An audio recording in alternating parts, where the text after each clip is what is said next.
I'm going to challenge each and every one of you in this room to take your leadership to a different level. This is a chance to say, time out. Your opportunity is to step back and think about change you've got going on in your life right now. See, I've got zero interest coming in, telling a few jokes, giving you a few concepts about change or leadership, a little polite applause, and you go out the door. I'm here to make a difference in your life. Dr. Gary Bradt. Embrace the opportunity change always creates. Okay, so the ring and the rubble, here's the bottom line, folks. The bottom line is change is going to happen to us all. At some point, we're all going to go through a change we didn't ask for, we didn't want, but here it is, and it's going to take some of the plans we've made in life and reduce them to a pile of rubble. The question is, what do you do at that point? Because it's how you choose to react, and what you choose to think, and what you choose to do, it makes all the difference. Change is no longer an option. In today's business world, change is the norm. To win when things change, organizations need to stick to the basics, the fundamental principles that lead to success. Dr. Gary Bradt is the preeminent expert on change and leadership. He is a dynamic speaker who inspires audiences to find the ring of opportunity buried within every change. In his energetic and entertaining presentations, he teaches audiences to apply his winning tools to achieve incredible results when things change. Dr. Gary Bradt. Embrace the opportunity change always creates. Business example. Guy by the name of Richard. Let's see, this will be a little quiz for you guys. See if you guys know who this is, all right? Some of you will probably know. Guy by the name of Richard, young entrepreneur. Like many of you, started up his own business. He's very successful. His business, though, was selling high-end electronics, TVs, stereos, stuff like that. And he's got about 8 or 9 stores in the upper Midwest, doing great. And then we talked about, when Mike introduced me, we talked about who moved my cheese and how your cheese gets moved. Bam! His cheese gets moved in a period of about 5 or 10 minutes. He goes from 8 or 9 stores, highly successful, to nearly being wiped out in about 5 or 10 minutes. Anybody guess what happened? Tornado. Tornado comes through his town, wipes out his largest, most profitable store, does a lot of damage to the rest of his inventory, damages his warehouse, the whole 9 yards. All right, this guy Richard now, he's in big trouble, right?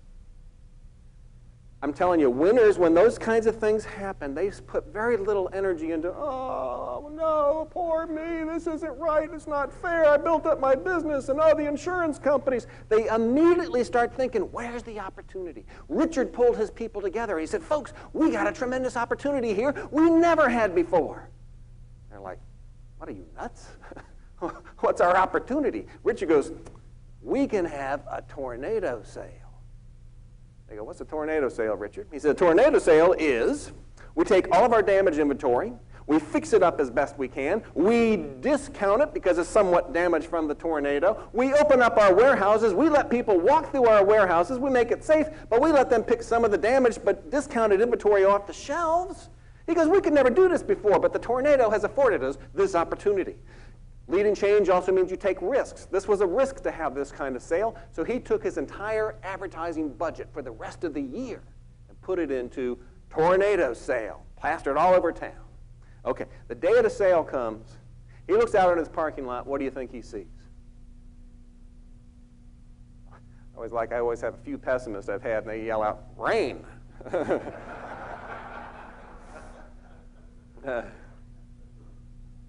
It might have been raining that day. I really don't know. But you know what he did see? And by the way, I had somebody who works for this company who, happily, I've been telling the stories for years, but she confirmed it. She goes, oh, yeah, we still got the newspaper clippings up in our home office and everything.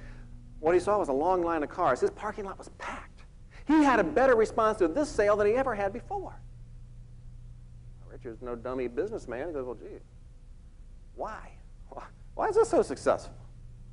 And he started thinking about it. He goes, well, what we did is we've been selling our high-end stuff at a high price. Now we're saying we've got high-end goods at a discounted price.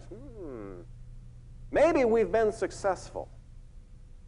But maybe this tornado has shown us how we can be a lot more successful. Maybe we should change our business model. High-end electronics at a discount. He did it. had 8 or 9 stores before the tornado, and because of his finding the opportunity after the tornado, you know how many stores that chain has now? Well over 500. Some of you may have shopped there within the last few days. Anybody know what I'm talking about? I heard it. Best Buy. Best Buy basically got its start by being nearly wiped out because Richard Schultz, the guy that started Best Buy, was a winner, and he thought like a winner, and when things changed, he went looking for the opportunity. So my challenge for you, you might think I'm crazy. I don't know what your change challenge is, but my challenge is I'm telling you, there's opportunity there if you're willing to look for it. I don't know what it is, but you got to be willing to go look for it.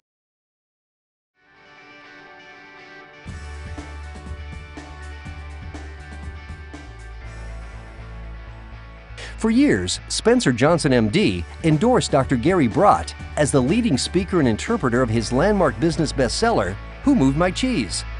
Now, McGraw-Hill has published Dr. Bradt's The Ring in the Rubble, an inspirational and practical business book filled with tools on how to lead yourself and others through change.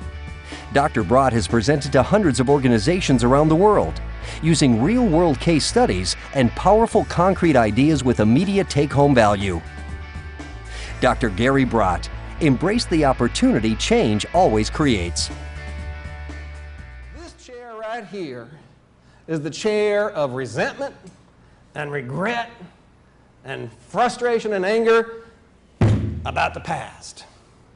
This chair right here is worries and fear about the future.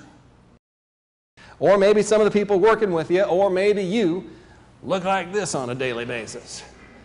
Oh, man. You know, this guy comes in, old Phil, he's coming into your store, here comes old Phil again. You say, Phil, why are things so bad for you? And he goes, I don't know, I guess if only my dad hadn't been an alcoholic, you know, I could have been something.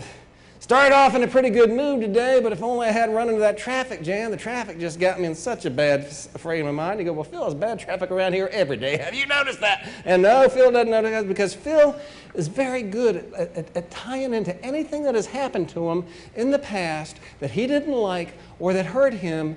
He carries it around like a burden on his back. It sticks to him like Velcro. And it's a shame that people carry this stuff on their back because they don't have to. They don't realize life's not a burden. You're creating it for yourself. There's bad stuff that happens, but you got to let it go. That's the chair of if only. If only I'd been a pharmacist, I wouldn't have to stand up here and carrying these stupid chairs on my back. I can tell you that. Others of us, not if only, but what if? What if I make some of these investments? What if I can't recoup my investment? What if all these nice models and concepts don't turn out quite as well as they should? What if the economy goes bad again? What if, and we create all this fear for ourselves. Reasonable questions, but you can research the answers and take calculated risk. But people who live in the what ifs, they carry their fear around for them. And, you know, oh, we're going on vacation next week. We're going to the beach. What if it rains all week? And in order to deal with change, you got to put both of these things down. Now, you know what the double whammy is? The double whammy is some of us do both of them. We do one of these things. If only my spouse hadn't left me. Uh-oh, what if they come back? Now, why do we carry these chairs? You know why? I'll tell you what I would have done if I was running FEMA. I would have done this, that, and the other. I'll tell you what I would have done if I was up there on Capitol Hill lobbying. And it's when we carry these chairs, they also become weapons. They become a way of, well, you know, it's kind of going back to that claim, well, I can't help it. My daddy was this, and I can't help it because this and that. And it's like, it's a weapon. Do it in our personal lives, too. I've been hurt in personal relationships, but you know what? I'm never going to be hurt again. Come on, Pete, give me a hug. Come on.